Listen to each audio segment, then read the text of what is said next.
사무엘상 15장 24절에서 31절까지입니다. 사울이 사무엘에게 이르되 내가 범죄하였나이다. 내가 여호와의 명령과 당신의 말씀을 어긴 것은 내가 백성을 두려워하여 그들의 말을 청종하였음이니이다. 청하오니 지금 내 죄를 사하고 나와 함께 돌아가서 나로 하여금 여호와께 경배하게 하소서 하니 사무엘이 사울에게 이르되 나는 왕과 함께 돌아가지 아니하리니 이는 왕이 여호와의 말씀을 버렸으므로 여호와께서 왕을 버려 이스라엘의 왕이 되지 못하게 하셨음이니이다 하고 사무엘이 가려고 돌아설 때에 사울이 그의 겉옷자락을 붙잡음에 찢어진지라. 사무엘이 그에게 이르되 여호와께서 오늘 이스라엘 나라를 왕에게 떼어 왕보다 나은 왕의 이웃에게 주셨나이다. 이스라엘의 지존자는 거짓이나 변개함이 없으시니 그는 사람이 아니심으로 결코 변개하지 아니하심이이다 하니 사울이 이르되 내가 범죄하였을지라도 이제 청하옵나니 내 백성의 장로들 앞과 이스라엘 앞에서 나를 높이사 나와 함께 돌아가서 내가 당신의 하나님 여호와께 경배하게 하소서 하더라. 이에 사무엘이 돌이켜 사울을 따라가매 사울이 여호와께 경배하니라. 아멘. 아멘이십니까? 오늘 이 말씀은 참 쉬워요. 사울의 말씀이니까요. 이 말씀을 집중해서 보시면은 우리의 삶이 하나님 앞에 경배하고 우리의 삶이 목적이 어느 곳으로 향해야 될지를 아는 그런 귀한 시간이 되셨으면 좋겠습니다. 우리의 삶의 목표와 우리의 삶의 기준이 어느 방향으로 향해서 나아가냐는 거예요. 우리 이런 이야기들을 많이 하죠. 방향이 틀리면 속도가 아무리 좋아도 소용없어라는 그런 이야기들을 많이 합니다. 다 처음 들어보신 것 같은데 그런 표현들을 많이 해요. 방향이 틀려 있으면 아무리 빨리 가도 그것은 틀린 거라는 거예요. 오늘 사울의 이야기는 이렇게 시작을 합니다. 사울은 이스라엘의 초대 왕이에요. 이걸 좀 풀어드려야 될 것 같아요. 사울은 이스라엘의 초대 왕이에요. 이스라엘 백성들은 왕이 없는 나라였어요. 그럼 왕이 없는 나라가 어떻게 유지가 되느냐?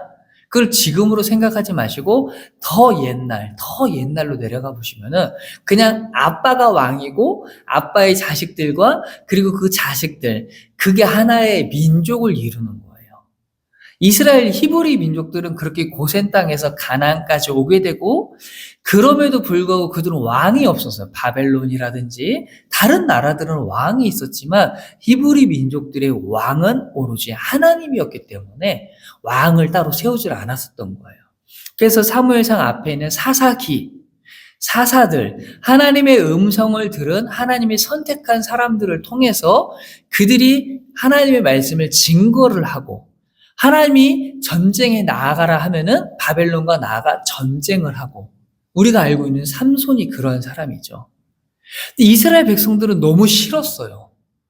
왜 우리도 번듯한 왕을 세워줘서 왕을 통해서 우리나라를 이 민족을 나라로 승격을 시키고 이 바벨론이라는 나라와 동등한 나라가 되게 하자라고 생각을 했던 거예요.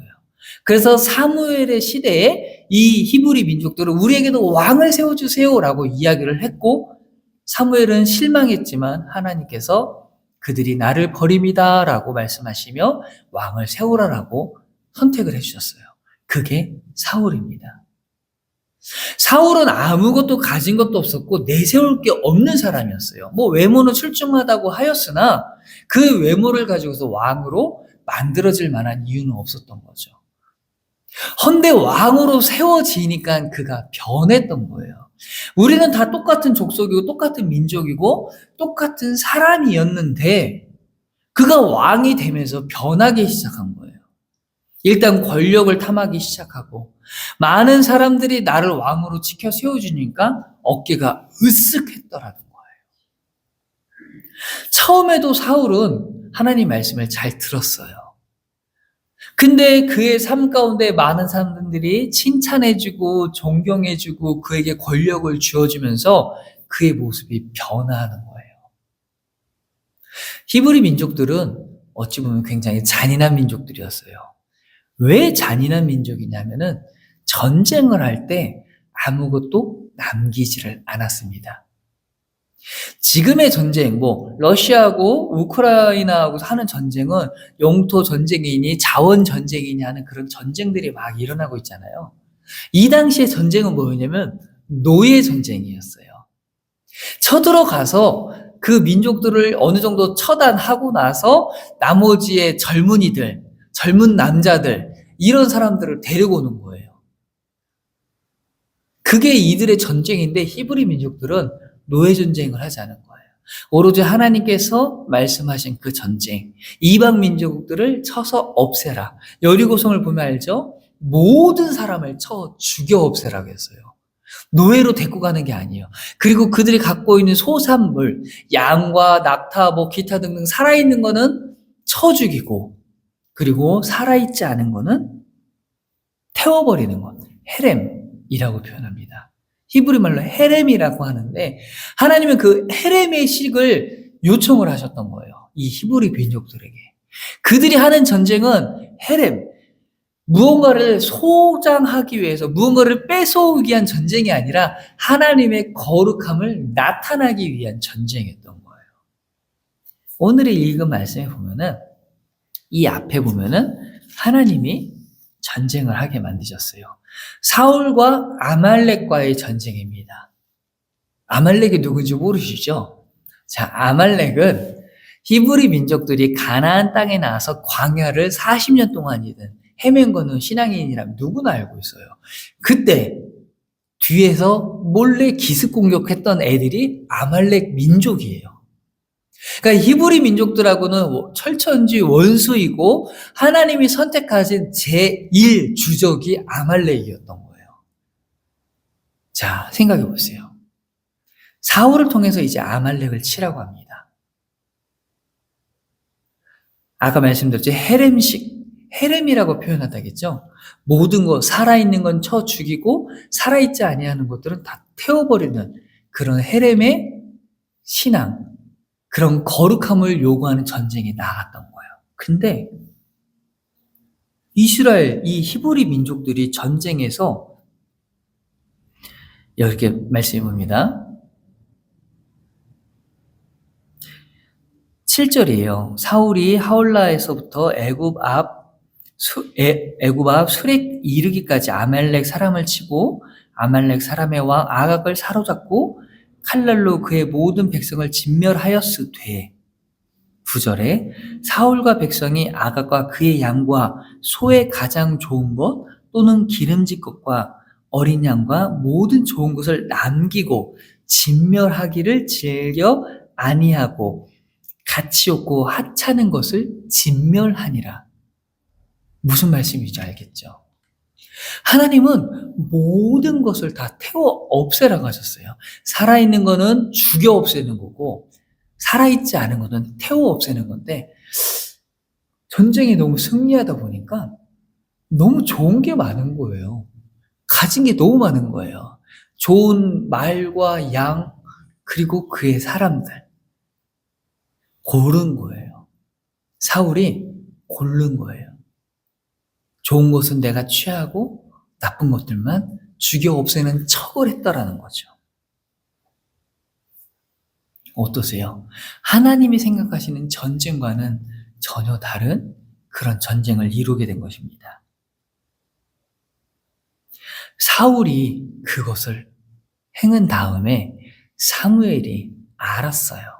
그래서 나옵니다. 여호와의 말씀이 사무엘에게 임하니라 이르시되 내가 사울을 왕으로 세운 것을 후회하노니 그가 돌이켜서 나를 따르지 아니하며 내 명령을 행하지 아니하였음이니라 하신지라.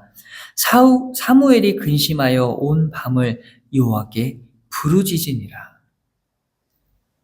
아무도 모르고 아무도 눈치채지 못한 줄 알았는데 하나님께서는 벌써 그 상황을 아시고 사무엘에게 이야기를 하셨던 겁니다. 사울은 변명을 합니다. 15절입니다. 사울이 이르되 그것은 무리가 아말렉 사람에게서 끌어온 것인데 백성이 당신의 하나님 여호와께 제사하려고 양들과 소들 중에서 가장 좋은 것을 남김이요 그 외의 것은 우리가 진멸하였나이다 하는지라. 변명을 한 거예요. 나의 행동에는 충분한 이유가 있었어요. 뭐냐면은 하나님 앞에 좋은 곳으로 제사를 드리기 위해서 우리가 그거를 꼬부쳐 온 거예요. 라고 표현을 한 거죠. 사무엘이 사울에게 이르되 가만히 계시옵소서. 간밤에 여호와께서 내게 이르신 것을 왕에게 말하라이다 하니 그가 이르되 말씀하소서. 변명하지 마세요. 하나님은 당신의 삶을 다 돌이켜보고 당신의 모습을 다 보고 있었습니다. 그러니 내가 이제는 이야기를 하겠나이다 라고 합니다. 사무엘이 이르되 왕이 스스로 작게 여길 때에 이스라엘 지파의 머리가 되지 아니하셨나이까. 여호와께서 왕에게 기름을 부어 이스라엘 왕을 삼으시고 가장 작은 자였을 때 왕으로 삼아 주셨어요. 또 여호와께서 왕을 길로 보내시며 이르시기를 가서 죄인 아말렉 사람을 진멸하되 다 없어지기까지 치라 하셨거늘 어찌하여 왕이 여호와의 목소리를 청종하지 아니하고 탈취하기에만 급하여 여호와께서 악하게 여기시는 일을 행하였나이까. 하나님은 그의 삶의 모습을 모든 것을 보고 계셨습니다.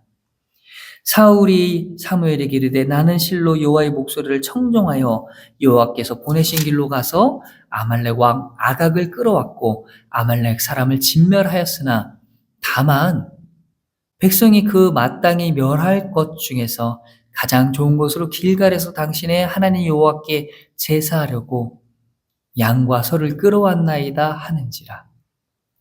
당신의 하나님 앞에, 나의 하나님이 아닙니다. 나의 하나님 앞에 예배를 드리려고 제사를 드리려 끌어온 것이 아니라 당신의 하나님께 제사를 드리려고 끌고 왔대요.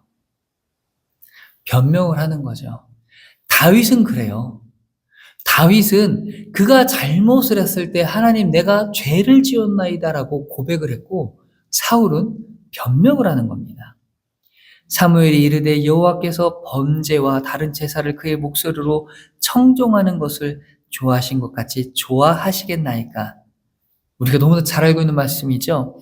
순종이 제사보다 낫고 듣는 것이 수장의 기름보다 나으니. 아멘. 순종이 제사보다 낫고 듣는 것이 수장의 기름보다 낫다고 이야기했습니다. 듣는 거는 뭔데요? 듣는 거는 경배하는 겁니다. 하나님의 말씀을 듣는 것이 삶의 경배인 줄 믿습니다. 자, 사울은 느꼈어요. 이제 내 시대가 끝나가는구나. 그래서 우리가 읽은 말씀이죠. 사무엘이 가려고 돌아갈 때에 사울이 그의 겉옷자락을 붙잡음에 찢어진지라. 어떻겠어요, 그의 마음은? 이젠 돌이킬 수 없는 상황까지 이르렀구나. 내가 이제는 이 사무엘을 붙잡지 않으면 아니 되겠구나. 근데 사울은 잘못 생각한 거예요. 누구를 붙잡아야 돼요? 하나님의 뿔을 붙잡아야 되고 성전에 매달렸었어야 되는 거예요. 히스기야 왕처럼 성전 뿔을 붙잡고 눈물을 흘리며 기도를 했었어야 됐는데 사울은 사무엘의 옷자락만을 붙잡았던 겁니다. 우리의 삶은 어떠십니까? 우리의 모습은 어떠십니까? 우리는 지금 사울의 모습입니까? 사무엘의 옷자락을 붙잡고 있는 그 사울의 모습입니까? 하나님 앞에 나아가기를 소망하시길 바랍니다. 우리는 다 알고 있어요. 왜? 이 말씀을 듣는 우리는 신앙생활을 하고 있는 사람이기 때문이에요. 변해야 된다라는 거예요. 돌이켜야 된다는 거예요. 목사님, 나는 더 이상 돌이킬 게 없습니다. 나는 죄를 짓지 않았어요. 나는 11조도 드리고, 나는 감사헌금도 하며, 나는 성경금도 드리고, 그리고 때와 시간이 되면 나는 기도하고 있습니다. 잘하셨습니다. 정말 잘하셨습니다. 나에게 보여지는 것이 아니라, 목사인 저에게 보여지는 것이 아니라, 하나님 앞에 보여주시기 바랍니다. 하나님의 눈으로 바라봤을 때, 그런 넌 나의 자녀야. 라고 그 음성을 들으시길 바란다는 거죠. 사울은 가장 작은 자였을 때 왕으로 세워졌던 그 사울은 깨닫지를 못했습니다. 우리의 삶이, 이 말씀이 나의 삶 가운데 깨달음으로 다가오는 그런 귀중한 시간들이 되시기를 간절히 축원합니다.